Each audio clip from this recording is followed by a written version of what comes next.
Alright, it's pretty late, and I should be in bed, in all honesty. But early in the day, I saw there's going to be a Bandai special video showing live stream. And it was February, so I immediately came to the conclusion, this is where Bandai is going to show off their next perfect grade, obviously.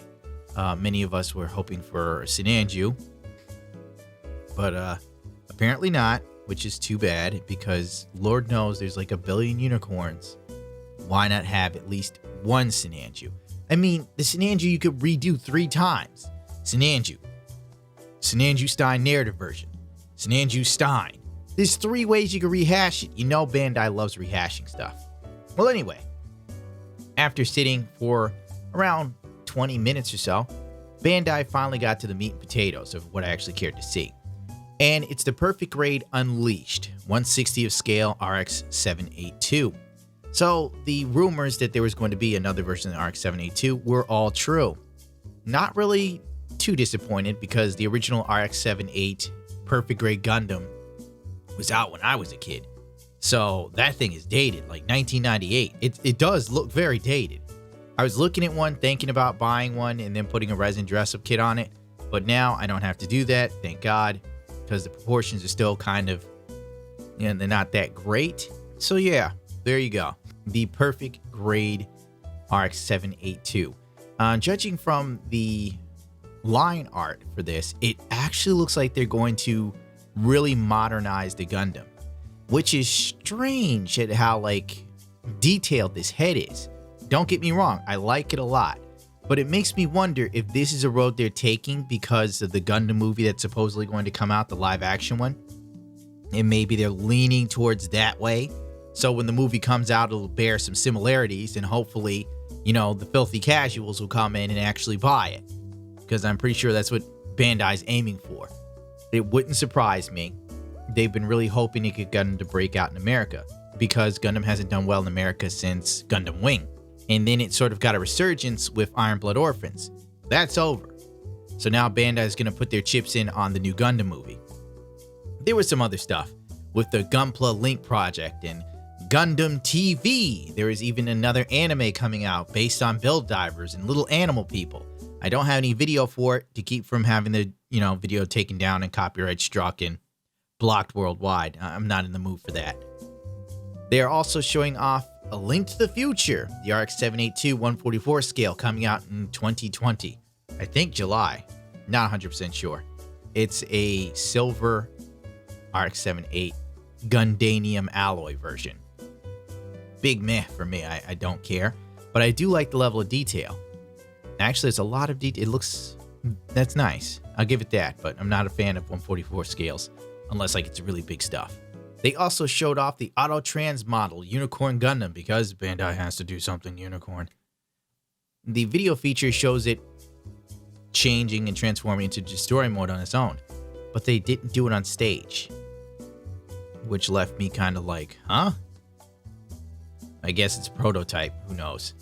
Unfortunately, there is no pictures other than the one drawing of the perfect grade Gundam. Gundam's going to Dubai this summer, I think. The Japanese Expo, blah, blah, blah. Let's move on to some other stuff people are interested in me talking about. And making it quick. In Bandai, take my money. Oh, bloody buggery hell, I forgot. So, let's talk about the 1/100 scale Phase Verka, which is basically the Verka Double Zeta Gundam enhanced version. Sentinel, different color scheme with some outer armor. And what looks to be the heavy arms belt added to the original Phase arm blaster. It could be slightly updated to hide seam lines. Looks cool enough, you know. Not complaining. The only problem is it's still not out in America. And if you're like me, you forgot to pre-order from Hobby Link Japan, so you could have had it by now. Sometimes I make mistakes. I got a lot on my plate here. So I probably won't be getting my hands on one for another, could be a month, in all honesty. Guess it's not a big deal by then. My resin kit Sasabi should be done by then, so no big rush, and all the other YouTubers have beat me to getting out a video first, and frankly they would anyway. Everybody else just rushes to build the kit and they show it off. Look, it swivels here. It bends here. It's like a toy. Like, no, this thing is a grenade and you can tell. Like, this is specifically to be painted well, put in a glass display and to never be touched again, lest it falls to pieces. Well, coming out in 2 days is the Perfect Strike Gundam. Perfect Grade. There's a mouthful. I plan on getting this. I don't have it. I don't have it reserved yet. So, yeah. I definitely have plans of getting my hands on one way or another. Looks cool. I'm going to say what I said before. Bandai, basically, they're finally starting to understand people want detailed model kits. This is why the third-party resin market is so big. People love details. You want these things to like just be eye poppers. You know, you want the thing to just get in your face without even moving. That's what I'm talking about. You son of a bitch. So I look forward to it. Bandai is paying attention. Obviously, if you looked at the RG New Gundam, that thing looks a lot like a miniature version of the Infinite Dimensions New Gundam. But whatever. Cool beans. Really liking it. Looks nice. Fully plan on painting this. Lord only knows how long it would take me. Especially with my busy ass schedule of being a shit snack. Next up, we've got, I don't really cover 1/148 scales, 1/144 scales much. Unless like it's something I'm really into. But I'm not hyper into this. But I will say it's got a lot of tech in it, I guess. It's the Beyond Global Gundam RX-782. You try and warm up the room, the dog opens the door. Then lays down by the heater. Then the dog gets warm. Opens the door again to leave. If you leave, I'll shoot you. Basically, this is a 1/144 scale Gundam. There's like a dime a dozen. But this one has so many... Actually, this one's very poseable. It's incredibly poseable. Which is cool. You know, if you're into that. If you love posing gunpla, this is going to be the 1/144 scale to get, in my opinion. It looks the part.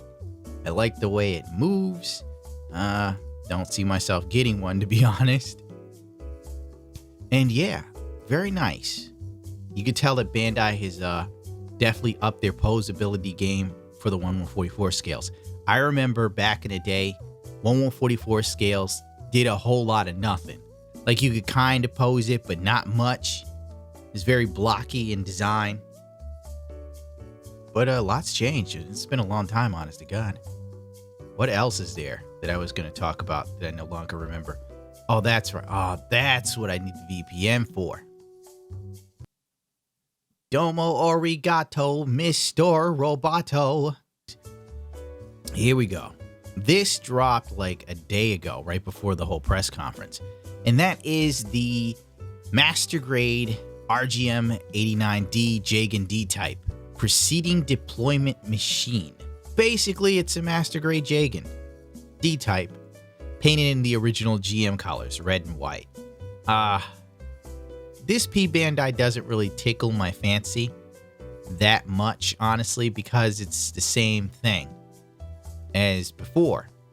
And since I paint kits, it's not really a big game changer. But I guess for collecting, I wonder if that would matter. I wonder would it matter to someone if like you bought a P Bandai kit and you painted it to the P Bandai colors and then one day you decided to sell it.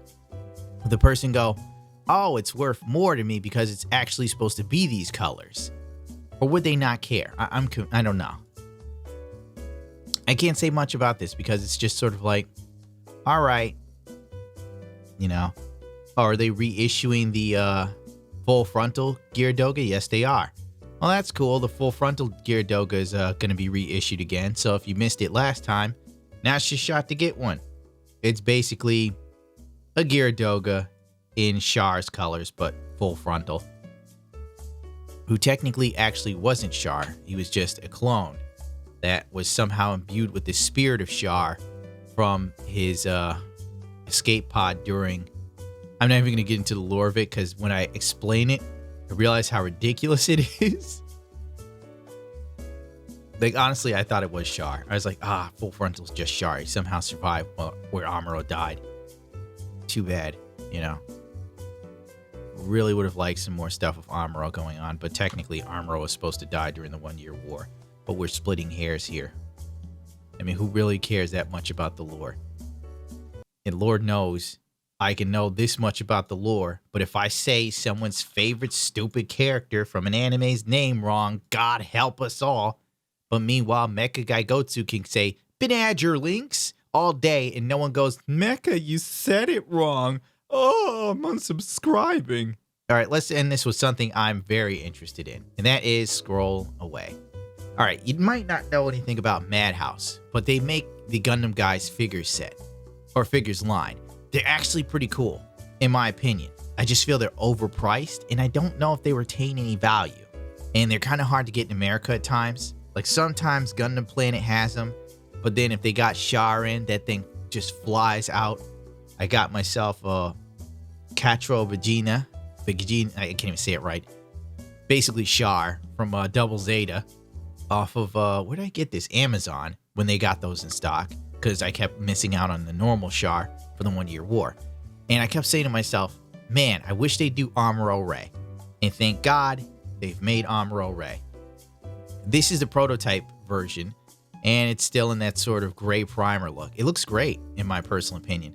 So I'm guessing this is probably going to be out in the fall, unfortunately. But I totally plan on buying this and putting it next to my new Gundams. Thank God for people sending stuff to my P.O. box. God bless you all. So I'm really looking forward to this. Genuinely am. I hope that they do Char from Char's Counterattack. That would be great. Oh, and a Camille, that would be awesome too. Can we get Camille in there? Get me in touch with their PR people, please. I have lots of demands that need to be met. Also, weirdly enough, Madhouse is going to be releasing an Argama display from Zeta Gundam. Kind of crazy, like for real. Now, I got excited for 5 seconds. I was like, okay, this could be sweet. I could technically get this, maybe finagle a bit more of building my own rest of the Argama in the background, and then put like a starry background on it. It'd be a great little set piece for filming. Unfortunately, it's for 1/144 scale kits. So that's out the window. Madhouse should make Shima Gatohao. Oh, and Gato from Stardust Memories, that'd be cool. Man, I hope they do more of those figures. I'm all over the place. Well, anyway, this Argama thing looks cool. It'd be a great display piece for someone who's not really looking to build their own. I don't know if it'll come painted. It probably should and probably would. And I'm pretty sure it's going to be expensive. Because if the Gundam Guys figures usually run around $150 to $180, depending on what vendor you buy from, there's no doubt in my mind that this thing is definitely going to be the $200 range or more. So it's really going to be for a collector or someone with deep pockets. Am I missing anything? Well, my nose is stuffy. Not feeling that great. Merry Christmas. They're going to do a RG version of the Tall Geese real grade. That's what RG is. Not really blown away by that. I mean, you could literally just repaint like 3 or 4 parts. And you've got the TV color scheme for Tall Geese. I'm really kind of like meh on this. But I guess if you don't paint, it's a great thing. And that's what you have to remember about P Bandai kits and the recolors, is that on one hand, yeah, it's about making money. And on the other hand, it's for people that don't paint. And that's the beauty of Gunpla. You don't have to be a painter. You can literally just buy it, snap it together, do a little bit of panel lining, go to Lowe's and buy a matte coat finish, spray it down, and you'll get desired results. It'll be something you could have some sort of pride in and display. And that's the beauty of this hobby. Whereas too with, airplanes and helicopters and World War II stuff, it requires you to be a skilled modeler to make it look remotely decent. I know, because ironically, my father used to do a lot of jet planes in World War II stuff. He was pretty good. You know, if we're talking, I'd like to see just how good he was compared to me at this point. But we're not talking, and that's life. Maybe I should say something to him before he dies. Who knows? Maybe it's about that time. Well, you don't need to hear about my existential crisis. Oh, God, this is 16 minutes. My apologies. I'm out of here.